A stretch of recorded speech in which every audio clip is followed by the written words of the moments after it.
사랑합니다. 천사 가브리엘이 늦은 나이까지 잉태하지 못하던 엘리사벳을 찾아갑니다. 그리고 그녀에게 요한을 잉태할 것이라는 하나님의 말씀을 전합니다. 정말로 그 말씀대로 엘리사벳은 요한을 잉태하게 되죠. 그 일이 있고 6달이 지납니다. 이번에는 가브리엘 천사가 갈릴리 나사렛에 있는 한 여인을 찾아갑니다. 바로 다윗의 자손 요셉과 약혼한 마리아입니다. 그런데 이 갈릴리 나사렛 지방은 유대 사회에서 매우 멸시를 받고 조롱을 받는 지역이기도 했습니다. 지리적인 위치 때문에 또한 수없이 반복되는 전쟁들로 인해서 이 갈릴리 지방은 이방인들과의 교류가 많았고 또 이방인과 혼인한 혼혈족들도 매우 많았습니다. 따라서 이방인들의 문화가 많이 영향을 미쳤던 지역이기도 했습니다. 그렇게 유대인들은 이 갈릴리, 특별히 나사렛이라고 하면 이방인들과 다를 바 없이 여겼습니다. 이방인들을 멀리하였고 업신여겼던 이 유대인들에 의해 이 나사렛 지방 사람들은 매우 업신여김을 받았던 그다지 중요한 지역 사람이 아닌 걸로 취급을 받을 수밖에 없었죠.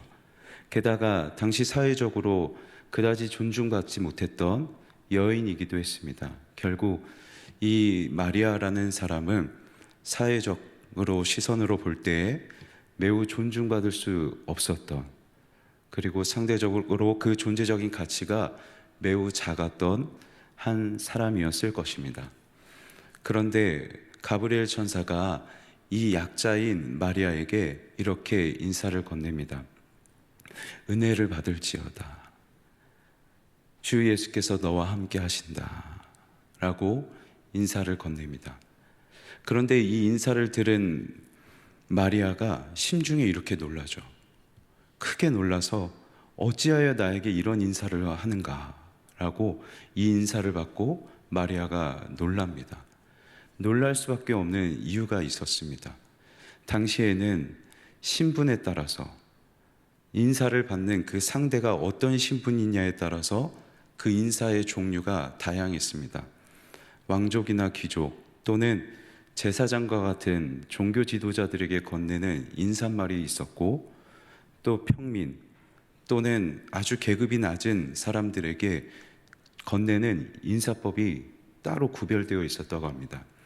그런데 지금 가브리엘이 마리아에게 건네는 이 인사는 당시 종교 지도자들 또는 귀족들에게 건네는 인사말, 가브리엘이 마리아를 높이면서 인사를 건네고 있죠. 그런데 말씀드린 것처럼 마리아는 여성이었고 갈릴리 나사렛 사람이었기에 사회적으로 존중받기 어려웠던 사람.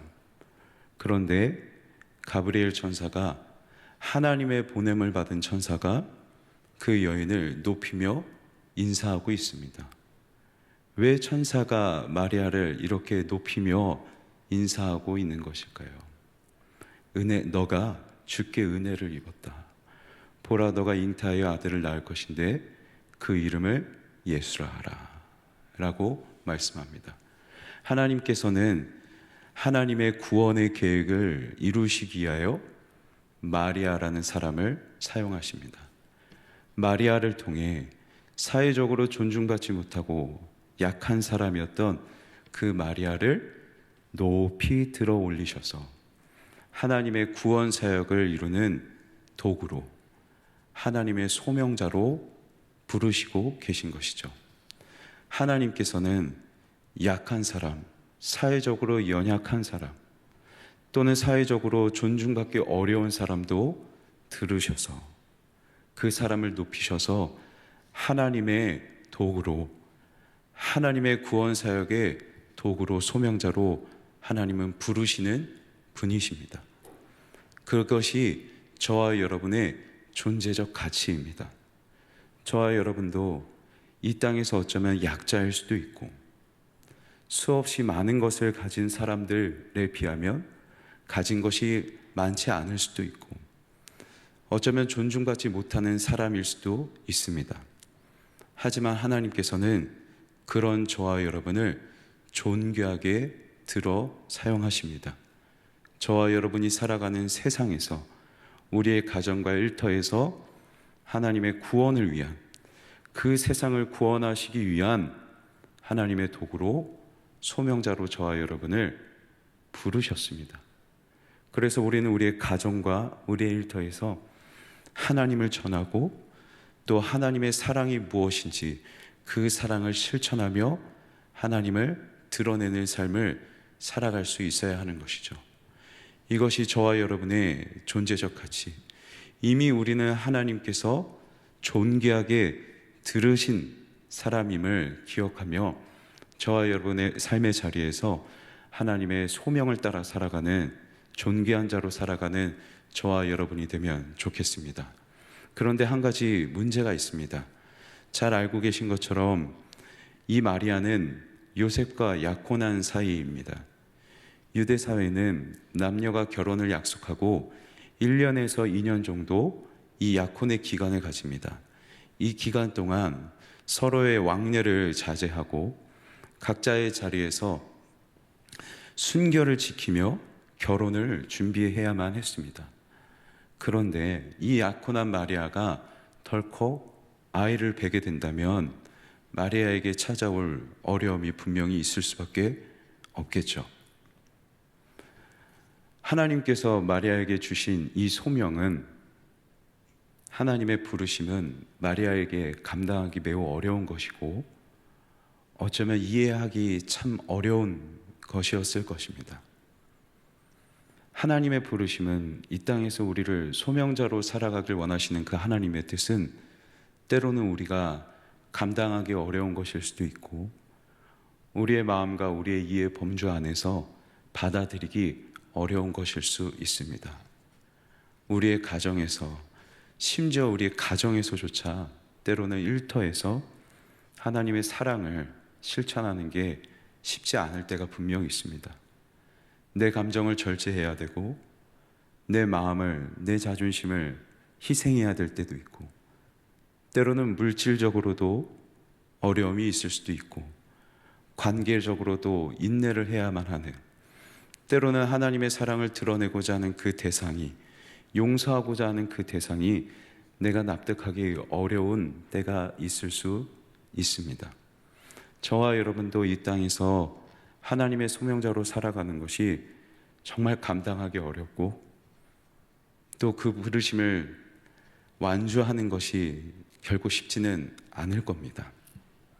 그런데 그렇기에 더더욱 저와 여러분이 오늘 말씀에 기록되어 있는, 특히 가브리엘 천사가 이 마리아에게 건네는 그의 음성을 한번 주목해 볼 필요가 있습니다.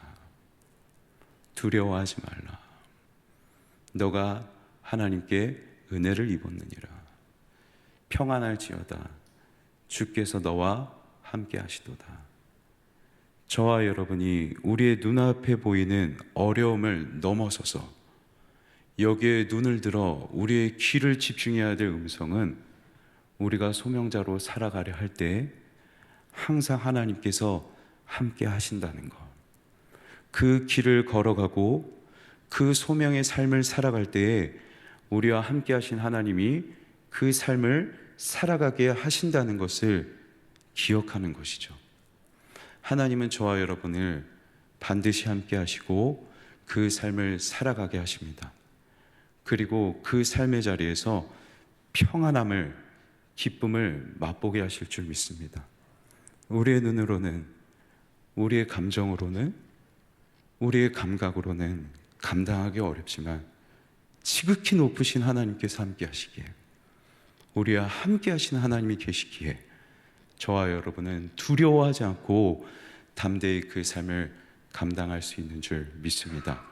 바라기는 이것을 기억하며 오늘 하루 우리에게 주어진 삶을 하나님께서 기뻐하시는 소명자로 살아가는, 그래서 우리의 삶의 자리에서 하나님의 사랑을 드러내는 저와 여러분이 되면 좋겠습니다.